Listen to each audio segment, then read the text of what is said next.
E aí, pessoal, tudo bom? Como vocês estão neste belo dia, nesta bela quarta-feira? Gente, eu estou muito feliz, vocês não sabem por quê? Eu vou dizer pra vocês. Está esfriando, eu estou emocionada, eu estou até de calça de moletom. Faz tanto tempo que eu não uso calça de moletom. É tão gostoso. Adoro o frio, amo de paixão. Pra mim, a melhor temperatura é o frio. Bom, pessoal, como diz aí no título, já estamos no capítulo 6 do Harry Potter e o Cálice de Fogo. E bora lá pro livro. Capítulo 6. A chave de portal. Harry teve a sensação de que acabara de se deitar para dormir no quarto de Rony quando foi acordado pela Sra. Weasley. Hora de levantar, Harry, querido, sussurrou ela, se afastando para acordar Rony. Harry tateou à procura dos óculos, colocou-os e se sentou. Ainda estava escuro lá fora. Rony resmungou alguma coisa quando a mãe o acordou. Aos pés de seu colchão, Harry viu duas formas grandes e desgrenhadas emergindo de um emaranhado de cobertas. Já está na hora, exclamou Fred, tonto de sono. Os garotos se vestiram em silêncio, demasiado sonolentos para falar. Depois, bocejando e se espreguiçando, os quatro desceram as escadas rumo à cozinha. A Sra. Weasley estava mexendo o conteúdo de um grande tacho em cima do fogão, enquanto o Sr. Weasley, sentado à mesa, verificava um maço de grandes bilhetes de entrada em pergaminho. Ergueu os olhos quando os garotos chegaram e abriu os braços para eles poderem ver melhor suas roupas. Vestia algo que parecia um suéter de golfe e jeans muito velha, ligeiramente grandes para ele, seguras por um grosso cinto de couro. Que é que vocês acham? Perguntou ansioso. Temos que ir incógnitos. Estou parecendo um trouxa, Harry? Está, aprovou Harry sorrindo. Muito bom. Onde estão Gui, Carlinhos e Percy? Perguntou George, incapaz de reprimir um enorme bocejo. Ora, eles vão aparatar, certo? Disse a Sra. Weasley, carregando um panelão para cima da mesa e começando a servir o mingau de aveia nos pratos fundos. Logo, eles podem dormir mais um pouco. E aí, Batatinha, tudo bom? Harry sabia que aparatar era muito difícil, significava desaparecer de um lugar e reaparecer quase instantaneamente em outro. Oi, Ana! Ah, hoje não tem maquiagem, né? Maquiagem cansa. E faz mal pra pele ficar muito tempo de maquiagem, então a gente tem um bicho. Vai embora, bicho.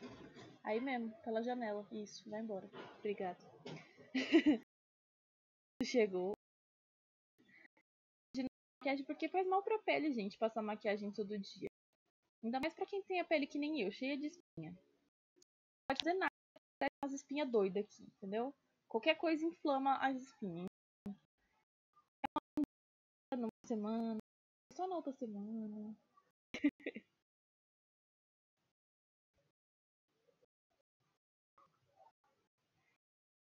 E ainda estão pra aparatar a Sra. Weasley se meteu com as meninas. Ela saiu apressada da cozinha e todas a ouviram subir as escadas. A pessoa tem que prestar um exame para poder aparatar? Perguntou Harry. Ah, tem, respondeu o Sr. Weasley, guardando ele. O departamento de transportes mágicos teve que multar umas pessoas ainda outro dia por aparatarem sem licença. Não é fácil aparatar e quando não se faz corretamente pode acabar desagradáveis. Esses dois de que estou falando se racharam ao meio. Eita. Todos ao redor da mesa fizeram uma careta, menos Harry. Racharam? Admirou-se Harry. Deixaram metade do corpo para trás, explicou o Sr. Weasley, agora acrescentando várias colheradas de caramelo ao mingau. E é claro, ficaram entalados. Não conseguiram avançar nem retroceder. Tiveram que esperar pelo esquadrão de reversão de feitiços acidentais para resolver o problema. E vou dizer mais. Foi preciso preencher uma enorme papelada por causa dos trouxas que encontraram para trás.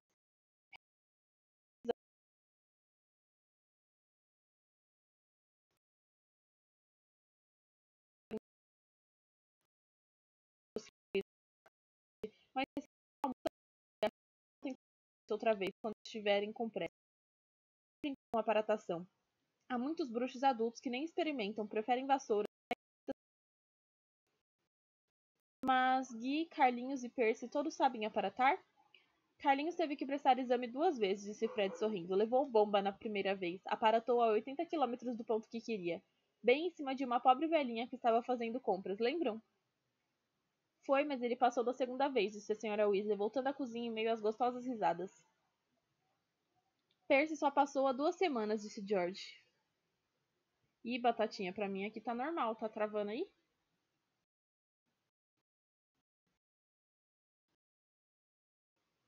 Mas aqui tudo não tá nada coisado. Twitch, para de me tombar a Twitch. Deixa eu fazer live em paz. Eu só queria fazer uma live de ler Harry Potter pra vocês. Será que é difícil? E aí, Coringa, tudo bom?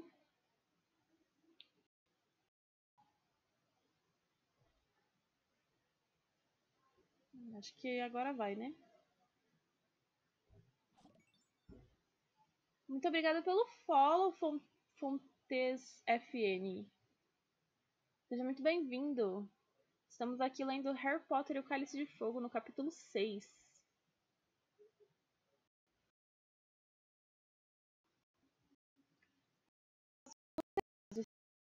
Esse dia tenha passado aqui embaixo para provar que sabe.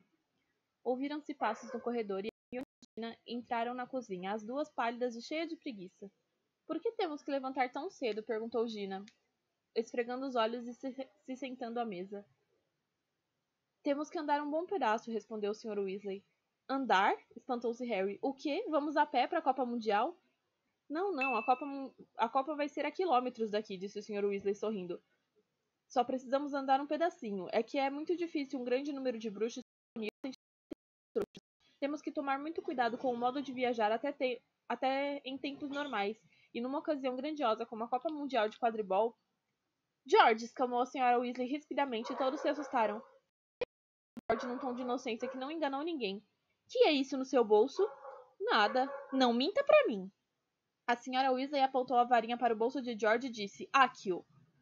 Vários objetos pequenos e vivamente coloridos dispararam para fora do bolso de George. O garoto tentou segurá-los, mas não conseguiu, e eles foram parar direto na mão estendida da Sra. Weasley. I'm fine, thanks.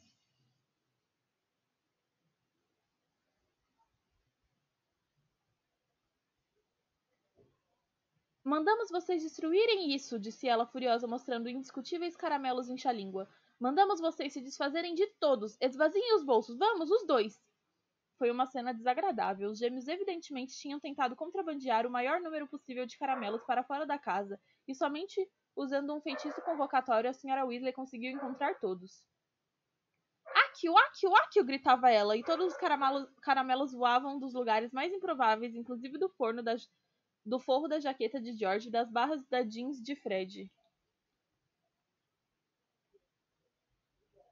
Gastamos 6 meses para inventar esses caramelos, gritou Fred para a mamãe, quando ela os jogou no lixo. I have more one. Mas não dá pra mostrar. E eu não sei falar isso em inglês.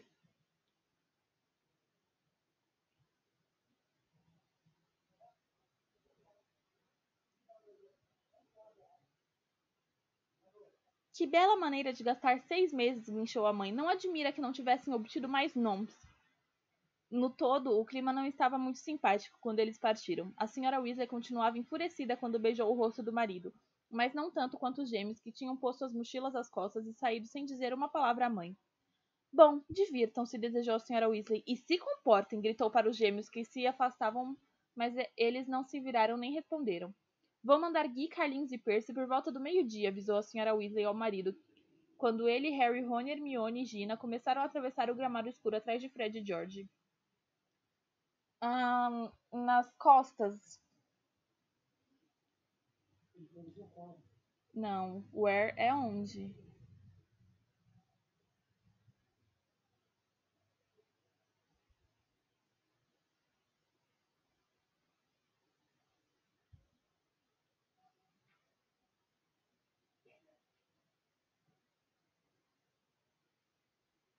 Fazia frio e a lua ainda estava no céu, apenas um esverdeado claro no horizonte, à direita deles, denunciava que em breve amanheceria. Harry, que andara pensando nos milhares de bruxos que rumavam apressados para a Copa Mundial de Quadribol, acelerou o passo para caminhar com o Sr. Weasley. Yes, in the back. Então como é que todo mundo chega lá sem os trouxas repararem? Perguntou ele. Foi um enorme problema de organização, suspirou o Sr. Weasley. O caso é que vêm uns 100.000 bruxos para a Copa Mundial e, é claro, não temos nenhum local mágico grande bastante para acomodar todos. Há lugares em que os trouxas não conseguem penetrar, mas imagine tentar acomodar 100.000 bruxos no beco diagonal ou na plataforma 9,6. Então tivemos que encontrar uma charneca deserta que servisse e instalar o máximo de precauções anti-trouxas possível. O ministério inteiro vem trabalhando nisso há meses. Primeiro, é claro, tivemos que escalonar as chegadas. Quem comprou entradas mais baratas teve que chegar 2 semanas antes. Um número limitado tem usado os transportes dos trouxas, mas não podemos ter gente demais entupindo os ônibus e trens deles. Lembre que temos bruxos chegando de todo o mundo. Alguns aparatam naturalmente, mas temos que escolher pontos seguros para eles aparecerem, bem longe dos trouxas. Acho que há uma floresta próxima que eles estão usando para aparatar. Para os que não querem aparatar ou não podem, usamos os portais. São objetos para o transporte de bruxos de um lugar para outro, em horas certas. Pode-se atender a grandes grupos de cada vez, se for preciso. Foram instalados 200 portais em pontos estratégicos da Grã-Bretanha. E o mais próximo da nossa casa é no alto do morro Stoutshead. Por isso é que estamos indo para lá. O Sr. Weasley apontou para uma grande massa escura que se erguia à frente, para além do povoado de Ottery St. Catchpole. Que tipo de objetos são esses portais? Perguntou Harry curioso.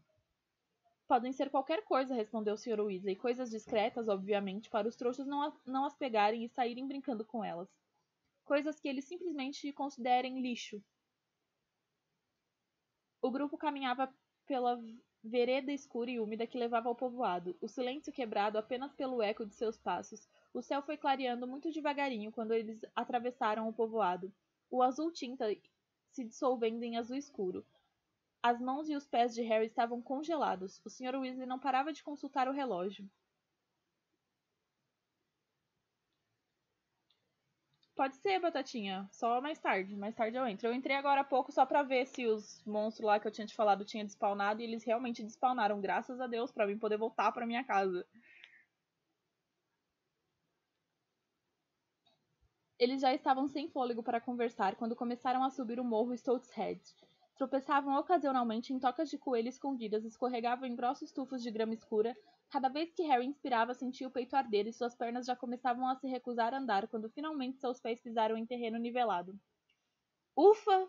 Ofegou o Sr. Weasley, tirando os óculos e secando-os na suéter. Bom, fizemos um bom tempo. Ainda temos 10 minutos.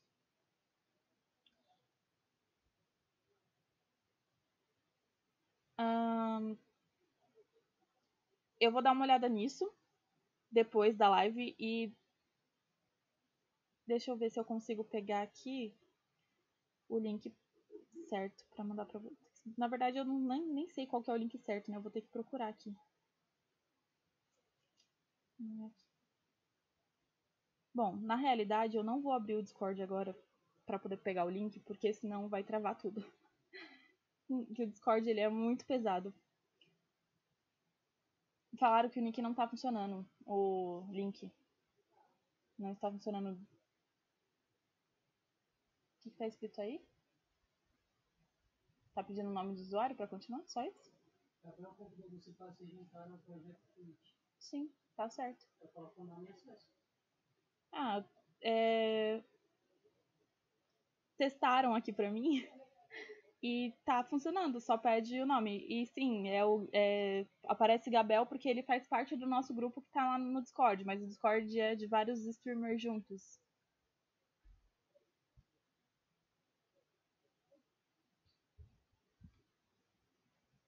Hermione foi a última a aparecer na crista do morro, apertando uma cãibra do lado do corpo.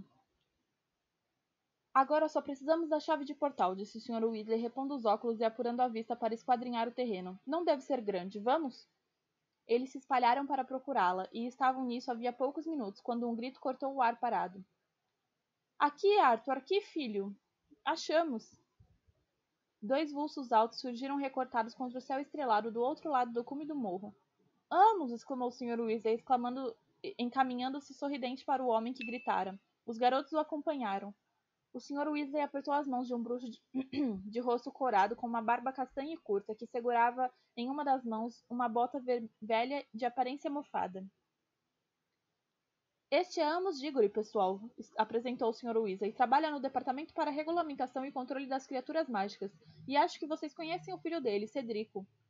Cedrico Diggory era um rapaz muito bonito de uns 17 anos. Era capitão e apanhador do time de quadribol da Lufa-Lufa, em Hogwarts. Oi, disse Cedrico olhando para os garotos. Todos retribuíram o oi, exceto Fred e George, que apenas acenaram com a cabeça. Eles nunca haviam perdoado Cedrico por derrotar o time da Grifinória no primeiro jogo de quadribol do ano anterior. Sai, bicho, vai embora. Uma longa caminhada, Arthur? Perguntou o pai de Cedrico. Não foi tão ruim assim, respondeu o Sr. Weasley. Moramos logo ali, do outro lado do povoado. E você? Tivemos que nos levantar às 2, não foi, Ced? Confesso que vou ficar satisfeito quando ele passar no exame de aparatação. Mas não estou me queixando. A Copa Mundial de Quadribol eu não a perderia nem por um saco de galeões.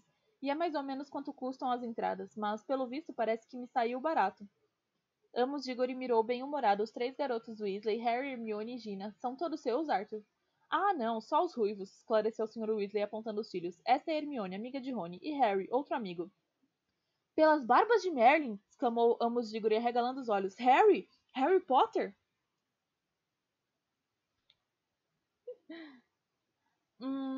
Respondeu o garoto. Harry estava habituado às pessoas o olharem curiosas quando o conheciam, habituado à corrida instantânea do olhar delas à cicatriz em forma de raio em sua testa. Mas isso sempre o constrangia. Sérgio nos falou de você naturalmente, disse Amos Diggory, e nos contou tudo sobre a partida que jogaram com vocês no ano passado. Eu disse a ele, Sed, isso vai ser uma história para contar aos seus netos. Ah, vai! Você derrotou Harry Potter! Harry não conseguiu pensar em nenhuma resposta a esse comentário, por isso ficou calado. Fred e George amarraram a cara outra vez. Cedrico pareceu ligeiramente encabulado. Harry caiu da vassoura, papai, murmurou ele. Contei a você, foi um acidente. É, mas você não caiu, não é mesmo? Rugiu Amos jovialmente, dando uma palmada nas costas do filho. Sempre o modesto, o nosso Ced. Sempre cavalheiro, mas venceu o melhor. Tenho certeza de que Harry diria o mesmo, não é? Um cai da vassoura, um continua montado. Não é preciso ser gênio para saber quem voa melhor. Não foi bem isso que aconteceu, né, pessoal? Sabemos que o Harry só caiu da vassoura por causa dos dementadores que fizeram ele desmaiar. Pois é, né? Então. E o Cedrico não é tão afetado pelos dementadores quanto o Harry é, porque o Cedrico não presenciou a morte dos pais dele quando ele era apenas um bebê.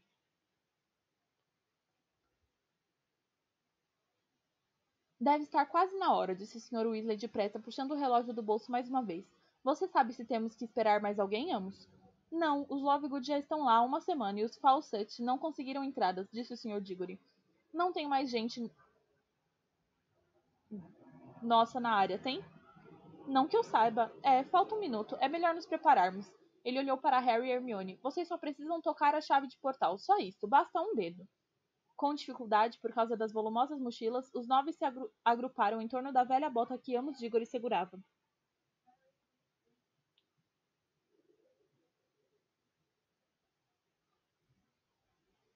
Todos ficaram parados ali, num círculo fechado, sentindo a brisa gélida que varria o cume do morro. Ninguém falava. De repente ocorreu a Harry como parecia estranho se um trouxa subisse até ali naquele momento. 9 pessoas, 2 adultos, segurando uma bota velha de pano, ao amanhecer, esperando. 3, murmurou o Sr. Weasley com o olho ainda no relógio. 2, 1. Aconteceu instantaneamente. Harry teve a sensação de que um gancho dentro do seu umbigo fora irresistivelmente puxado para a frente. Seus pés deixaram o chão. Ele sentiu Rony e Hermione de cada lado, os ombros se tocando. Todos avançavam vertiginosamente em meio ao uivo do vento e ao rodopio de cores. Seu dedo indicador estava grudado na bota como se esta o atraísse magneticamente para a frente. E então, seus pés bateram no chão. Rony deu um encontrão nele e caiu. A chave de portal despencou no chão do lado da cabeça dele com um baque forte. Harry ergueu os olhos. O Sr. Weasley, o Sr. Diggory e Cedrico continuavam parados, embora com a aparência de terem sido varridos pelo vento. Os demais estavam caídos no chão. Os 7 e 5 chegando do morro Stolzhead, anunciou uma voz. Capítulo 7. Dagman e Crouch. Harry se desvencilhou de Rony e se levantou. Tinham chegado, pelo que parecia, a um trecho deserto de uma charneca imersa em névoa. Diante deles havia 2 bruxos cansados, com cara de rabugentos, um dos quais segurava um grande relógio de ouro e o outro um grosso rolo de pergaminho e uma pena. Ambos estavam vestidos como trouxas, embora sem muita habilidade. O homem do relógio usava um terno de tweed com botas de borracha até as coxas. O colega, um saiote escocês e um poncho. Bom dia, Basílio, cumprimentou o Sr. Weasley, apanhando a bota que os transportara e entregando-a ao bruxo de saiote, que a atirou em uma grande caixa de chaves de portal usadas. A um lado, Harry viu entre elas um jornal velho, latas de bebidas vazias e uma bola de futebol furada. Olá, Arthur, disse Basílio em tom entediado. Não está a serviço, não é? Tem gente que se dá bem. Estivemos aqui a noite toda. É melhor você desimpedir o caminho. Temos um grupo grande chegando da Floresta Negra às 5h15. Espere um pouco, me deixe ver onde é que você vai ficar. Weasley, ele consultou a lista no pergaminho. Há uns 400 metros para aquele lado. Primeiro acampamento que você encontrar. O gerente é o Sr. Roberts. Diggory. Segundo acampamento, pergunte pelo Sr. Pine. Obrigado, Basílio, disse o Sr. Weasley e fez um sinal para todos o acompanharem. Eles saíram pela charneca deserta, incapazes de distinguir muita coisa através da névoa. Passados uns 20 minutos, avistaram uma casinha de pedra ao lado de um portão. Mais além, Harry pôde distinguir mal as formas fantasmagóricas de centenas de barracas montadas na ondulação suave de um grande campo, no rumo de uma floresta escura no horizonte. Eles se despediram dos Diggory e se aproximaram da casa. Havia um homem parado à porta, contemplando as barracas. Harry soube só de olhar que aquele era o único trouxa legítimo numa área de muitos hectares. Quando o trouxa ouviu os passos do grupo, virou a cabeça para olhá-los. Dia, cumprimentou o Sr. Weasley animado. Dia, disse o trouxa. O senhor seria o Sr. Roberts? Seria, respondeu o Sr. Roberts. E quem é o senhor? Weasley, 2 barracas reservadas há 2 dias. Certo, confirmou o Sr. Roberts, consultando uma lista pregada à porta. O lugar é lá perto da floresta. Só uma noite? Isso, respondeu o Sr. Weasley. O senhor vai pagar agora, então? Perguntou o Sr. Roberts. Ah, certo, é claro. O Sr. Weasley se afastou um pouco da casa e fez sinal a Harry para acompanhá-lo. Me ajude, Harry, murmurou, puxando do bolso um rolinho de dinheiro de trouxa e começando a separar as notas. Esta aqui é de 10? Ah, vejo agora que tem um númerozinho. Então esta é de 5. De 20, corrigiu Harry falando baixo, incomodamente consciente de que o Sr. Roberts estava tentando ouvir cada palavra que diziam. Ah, é mesmo, não sei, esses pedacinhos de papel. É estrangeiro? Perguntou o Sr. Roberts quando o Sr. Weasley voltou com o dinheiro certo. Estrangeiro? Repetiu o bruxo intrigado. O senhor não é o primeiro que se atrapalha com dinheiro, disse o gerente, observando o Sr. Weasley atentamente. Tive 2 querendo me pagar com grandes moedas de ouro do tamanho de calotas de automóvel faz uns 10 minutos. Sério? Disse o Sr. Weasley nervoso. O Sr. Roberts vasculhou uma lata à procura de troco. Nunca esteve tão cheio, disse ele de repente, voltando outra vez a olhar para o campo enevoado. Centenas de reservas. As pessoas em geral aparecem sem aviso. Verdade, exclamou o Sr. Weasley, a mão estendida, à espera do troco. Mas o Sr. Roberts não lhe deu nenhum. Disse pensativo, gente de toda parte. Que é isso? Montes de estrangeiros. E não são só estrangeiros. Gente esquisita, sabe? Tem um sujeito andando por aí de saiote e poncho. E não devia? Perguntou o Sr. Weasley ansioso. Parece que é uma espécie de, sei lá, uma espécie de convenção, comentou o Sr. Roberts. Parece que todos se conhecem, como numa grande festa. Naquele momento, um bruxo de bermudão largo materializou-se do nada ao lado da porta da casa do Sr. Roberts. Obliviate, disse ele bruscamente, apontando a varinha para o Sr. Roberts. Instantaneamente, os olhos do Sr. Roberts saíram de foco, suas sobrancelhas se desfranziram e um olhar de vaga despreocupação cobriu seu rosto. Harry reconheceu os sintomas de alguém que acabara de ter a memória alterada. Um mapa do acampamento para o senhor, disse um homem placidamente ao Sr. Weasley. E seu troco? Muito obrigado. O bruxo de bermudão acompanhou o grupo em direção ao portão do acampamento. Parecia exausto. A barba por fazer azulava seu queixo e havia olheiras roxas sob seus olhos. Uma vez longe do raio de audição do gerente, ele murmurou para o Sr. Weasley. Estou tendo um bocado de problemas com ele. Precisa de um feitiço da memória 10 vezes por dia para ficar feliz. E o Ludo Bagman não está ajudando. Anda por aí falando em balaços e goles a plenos pulmões, sem a menor preocupação com a segurança antitrouxa. Pombas, vou gostar quando isso terminar. Vejo você mais tarde, Arthur. E desaparatou. Pensei que o Sr. Bagman fosse chefe de jogos e esportes mágicos, disse Gina, parecendo surpresa. Devia ter mais juízo e parar de falar de balaços perto de trouxas, não devia? Devia, concordou o Sr. Weasley, sorrindo e passando com os garotos pelo portão do acampamento. Mas Ludo sempre foi um pouco, bem, displicente com a segurança. Mas não se poderia desejar um chefe mais entusiasta para o departamento de esportes. Ele jogou quadribol pela Inglaterra, sabem? E foi o melhor batedor do Wimborne Wasps que o time já teve. O grupo avançou lentamente pelo campo entre longas fileiras de barracas. A maioria parecia quase normal. Os donos tinham visivelmente tentado o possível para fazê-las parecer equipamento de trouxa, embora tivessem cometido alguns deslides ao acrescentarem chaminés ou cordões de sinetas ou cataventos. Porém, aqui e ali havia uma barraca tão obviamente mágica que Harry não se surpreendia que o Sr. Roberts estivesse desconfiado. Lá para o meio do campo havia uma extravagante produção de seda listrada com um palácio em miniatura. Como um palácio em miniatura, com vários pavões vivos amarrados à entrada. Um pouco adiante, eles passaram por uma barraca que tinha 3 andares e várias torrinhas, e mais além havia outra com um jardim anexo, completo, com banho para passarinhos, relógio de sol e fonte. Eita, o povo também não pensa, né? Só um pouquinho assim, tem que pensar.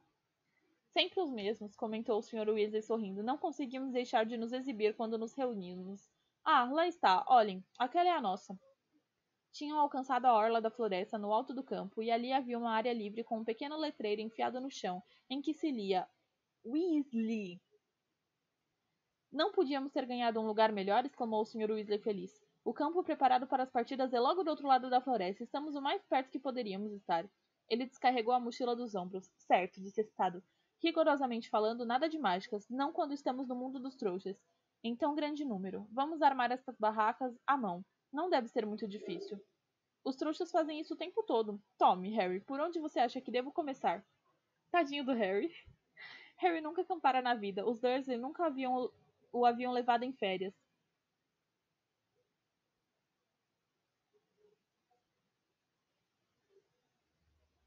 Preferindo deixá-lo com a Sra. Fig, uma velha vizinha. No entanto, ele e Hermione descobriram como distribuir os paus e as estacas, e embora o Sr. Weasley atrapalhasse mais do que ajudasse, porque ficara excitadíssimo quando precisaram usar o martelo, eles finalmente conseguiram erguer 2 barracas modestas para 2 pessoas cada. Todos se afastaram para admirar a habilidade manual deles. Ninguém que visse aquelas barracas teria adivinhado que pertenciam a bruxos, pensou Harry.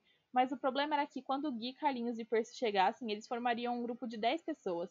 Hermione parecia ter identificado esse problema também.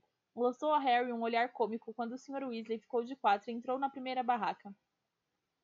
Vamos ficar meio apertados, comentou ele, mas acho que vai dar para nos espremermos. Venham dar uma olhada. Harry se abaixou, passou por baixo da aba de entrada e sentiu o queixo cair. Entrar em uma barraca que parecia um apartamento antigo de 3 quartos completo, com banheiro e cozinha. E o que era curioso, estava mobiliado no mesmíssimo estilo que o da Sra. Fig. Havia capas de crochê nas poltronas sem par e um forte cheiro de gatos. Bom, não é para muito tempo, disse o Sr. Weasley, secando a careca com um lenço e espiando as 4 camas beliches que havia no quarto. Pedi a barraca emprestada ao Perkins, lá do escritório. Ele não acampa muito atualmente, coitado. Está com lúmbago. O Sr. Weasley apanhou uma chaleira empoeirada e espiou dentro. Vamos precisar de água. Tem uma torneira assinalada no mapa que o trouxa nos deu, disse Rony, que seguira Harry para dentro da barraca e parecia completamente indiferente a essas extraordinárias proporções internas. Fica do outro lado do campo. Bom, então por que você, Harry e Hermione não vão apanhar um pouco de água? O bruxo entregou aos garotos a chaleira e 2 caçarolas.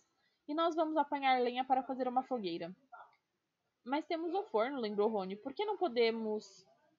Rony, segurança antitrouxa, disse o Sr. Weasley, o rosto brilhando de expectativa. Quando os trouxas de verdade acampam, eles cozinham em fogueiras ao ar livre. Já os vi fazendo isso. Depois de uma rápida visita à barraca das garotas, que era ligeiramente menor do que a deles, embora sem o cheiro de garoto, Harry, Ron e Hermione atravessaram o acampamento levando vasilhas.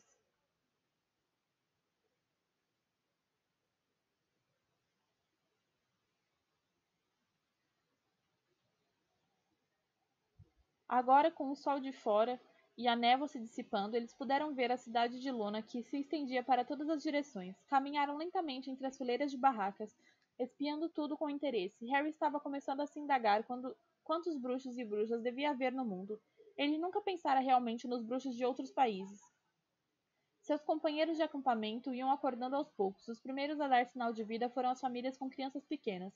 Harry nunca vira bruxos tão pequenos antes. Um pirralhinho que não tinha mais de 2 anos estava agachado do lado de fora de uma barraca em forma de pirâmide, empunhando uma varinha com a qual cutucava feliz um caramujo na grama, que ia ganhando lentamente o tamanho de um salame.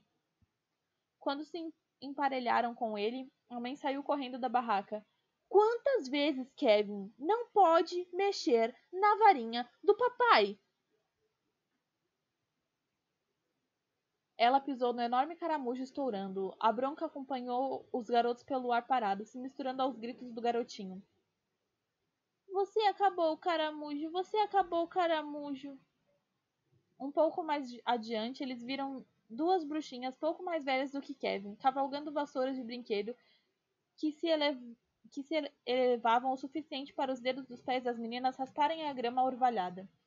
Um bruxo do ministério já as vira, quando passou correndo por Harry. Rony e Hermione murmurava agitado. Em plena luz do dia, os pais devem estar cochilando, suponho.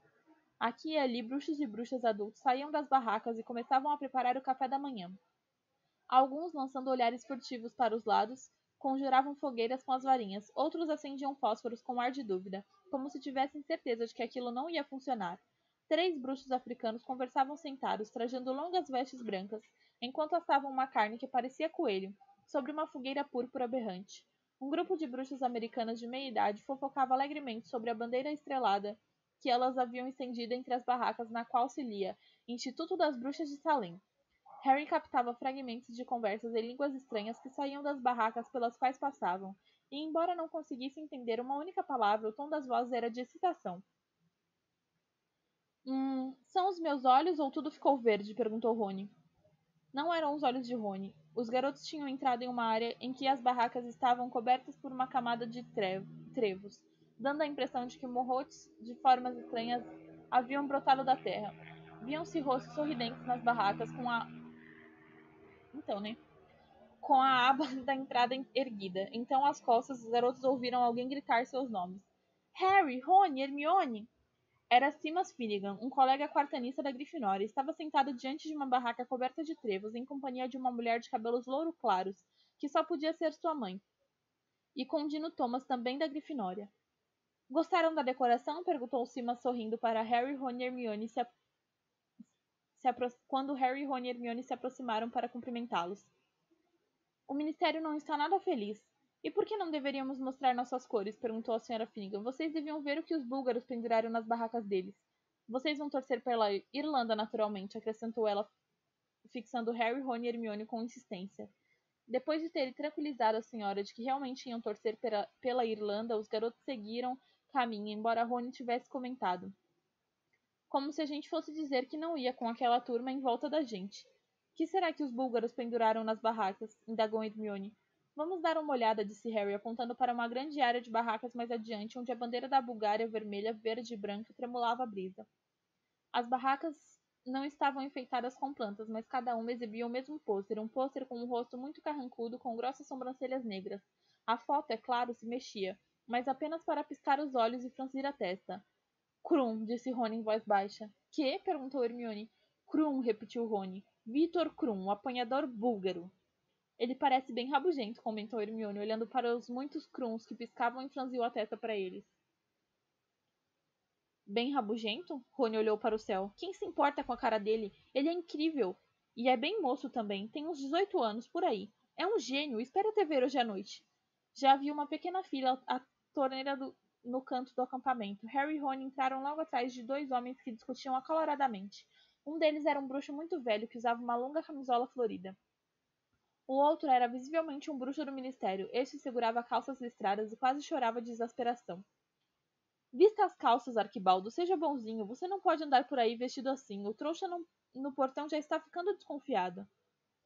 Comprei isso numa loja de trouxas, defendeu-se o velho bruxo teimando. Os trouxas usam isso. Mulheres trouxas usam isso, Arque. Não os homens. Eles usam isto aqui, disse o bruxo do ministério, mostrando as calças listradas. Não vou vestir isso, retrucou o velho bruxo indignado. Gosto de sentir uma brisa saudável nas minhas partes, obrigado. Hermione foi tomada por um tal acesso de riso nessa hora que precisou sair da fila e só voltou depois que Arquibaldo tinha se abastecido de água e for embora. Caminhando mais devagar agora por causa do peso da água, os garotos tornaram a atravessar o acampamento. Aqui e ali eles viam rostos mais familiares, outros alunos de Hogwarts com as famílias. Olivia Wood, o ex-capitão de quadribol do time de Harry, que terminara os estudos em Hogwarts, arrastou o garoto até a barraca dos pais para apresentá-lo. E lhe contou, cheio de excitação, que acabara de entrar para o time de reserva do Puddlemere United. Depois, os garotos foram saudados por Ernesto Macmillan, um quartenista da Lufa-Lufa, e, mais adiante, viram Cho Chang, uma garota muito bonita que jogava como apanhadora no time da Corvinal. Ela acenou e sorriu para Harry, que derramou um bocado de água na roupa ao retribuir o aceno, mas para impedir Rony de caçoar do que por outro motivo, Harry apontou depressa para um enorme grupo de adolescentes que ele nunca vira antes. De onde você acha que eles são? Perguntou Harry. Eles não frequentam Hogwarts, frequentam? Devem frequentar alguma escola estrangeira, sugeriu Rony. Sei que há outras, mas nunca encontrei ninguém que estudasse nelas. Gui teve uma correspondente em uma escola no Brasil. Gente, olha só. O Brasil foi mencionado. Existe uma escola de bruxos aqui no Brasil. Só que não, né? Isso foi há anos. E ele quis ir para lá numa viagem de intercâmbio. Mas mamãe e papai não tiveram dinheiro para bancar a viagem. A moça ficou toda ofendida quando ele disse que não ia e mandou para ele um chapéu enfeitiçado. As orelhas dele murcharam. Harry riu, mas não manifestou a surpresa que era saber que havia outras escolas de magia. Supôs, agora que via representantes de tantas nacionalidades no acampamento, que fora muito burro por jamais ter imaginado que Hogwarts não poderia ser a única. Ele olhou para Hermione, que não demonstrara a menor surpresa com a informação. Sem dúvida, ela devia ter visto referências a outras escolas de magia em algum livro. Vocês demoraram uma eternidade, comentou George quando eles finalmente chegaram à barraca dos Weasley. Encontramos alguns conhecidos, disse Rony.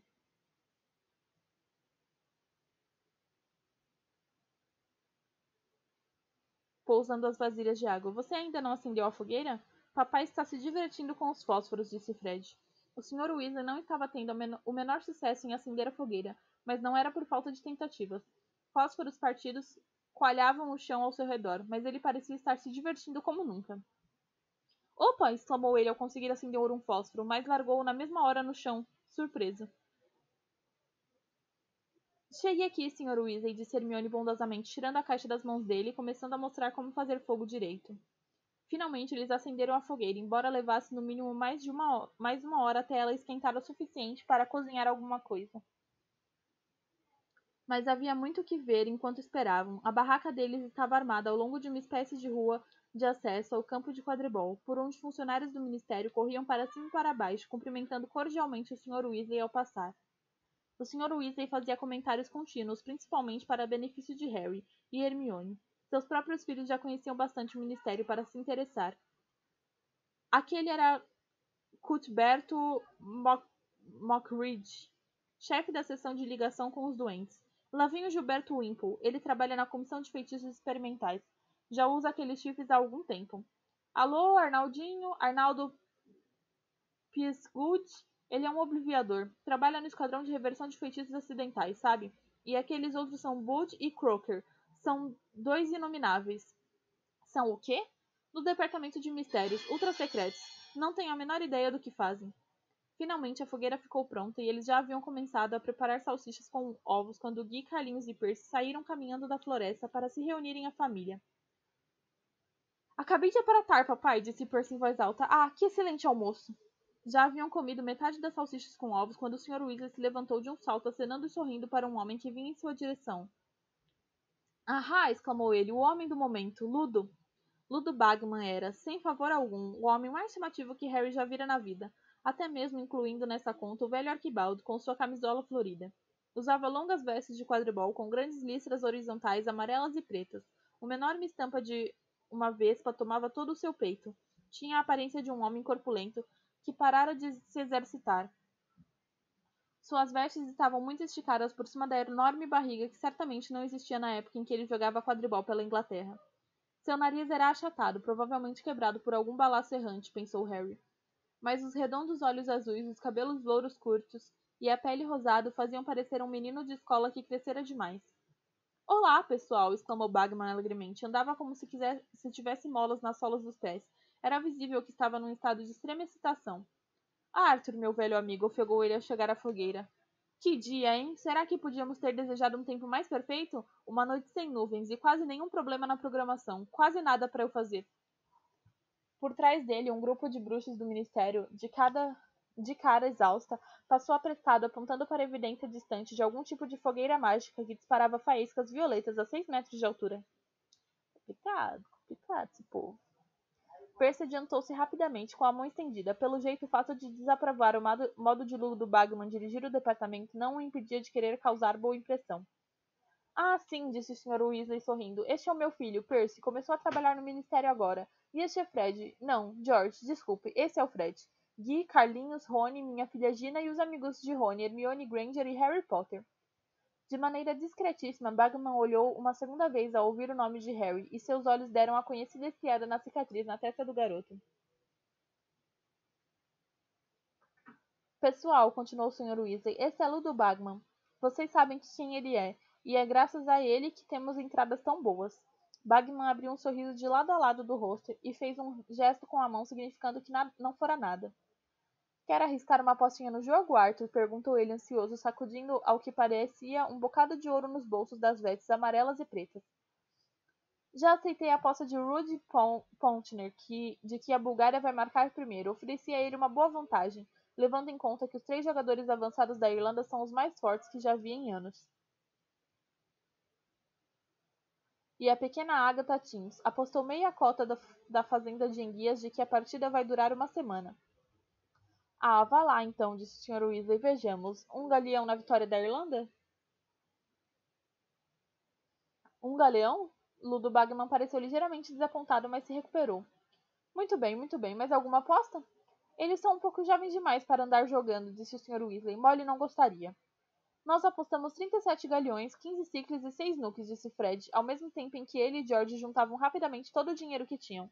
Que a Irlanda ganha, mas Victor Krum captura o pomo. Ah, e damos uma varinha falsa de lambujem.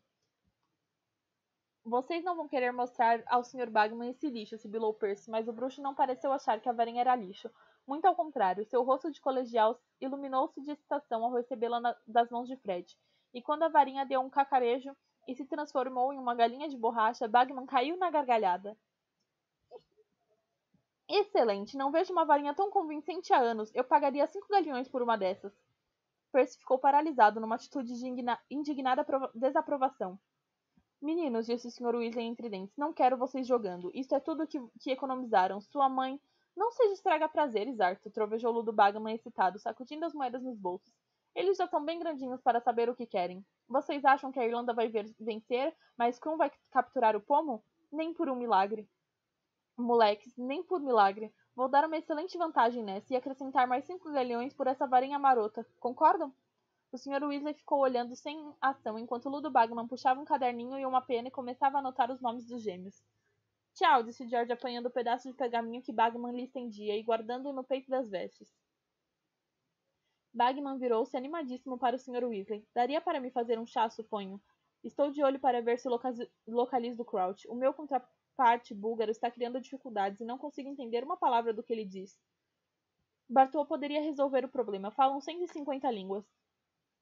O Sr. Crouch, disse Percy, abandonando subitamente o seu ar de impassível desaprovação e quase se contorcendo de óbvia excitação. Ele fala mais de 200. Sereiaco, grugulês, trasguiano... Qualquer um sabe falar trasguiano, disse Fred, fazendo pouco. É só a gente apontar e grunhir. Percy lançou a Fred um olhar feíssimo e atiçou os gravetos da fogueira vigorosamente para fazer a chaleira ferver. Já teve notícia de Berta Jorkins, Ludo? Perguntou o Sr. Weasley... Tem que ficar rouca, né? Senão a voz some. Perguntou o Sr. Weasley quando Bagman se sentou na grama ao lado deles. Nem um pio, disse Bagman à vontade. Mas ela vai aparecer. Coitada da velha Berta, tem a memória de um caldeirão furado e nenhum senso de direção. Perdida, se quiserem me acreditar. Vai aparecer na sessão lá para outubro, pensando que ainda é julho. Você não acha que já estava na hora de mandar alguém procurá-la? Sugeriu hesitante o Sr. Weasley quando Percy estendeu a Bagman o chá pedido. É o que o Bartol Crouch não para de dizer, respondeu Bagman, regalando inocentemente seus olhos redondos. Mas o fato é que não podemos destacar ninguém no momento. Ah, é, fa é falar no demônio... Bartô! Um bruxo acabara de aparatar junto à fogueira e não poderia oferecer um contraste maior à luz do Bagman, estirado na grama com as vestes velhas do Wasp. Bartô era um homem mais velho, formal e impertigado, vestido com um terno e uma gravata impecáveis. A risca nos seus cabelos grisalhos e curtos era quase absurdamente reto, e o bigode fino de escovinha parecia ter sido aparado com uma régua. Seus sapatos eram exageradamente lustrosos. Harry percebeu na hora por que Percy o idolatrava. Percy acreditava piamente em obedecer às regras sem fazer concessões, e o Sr. Crouch obedecera a regra de se vestir como trouxa tão rigorosamente que poderia ter passado por gerente de banco. Harry duvidava que seu tio Walter pudesse ter descoberto quem ele realmente era.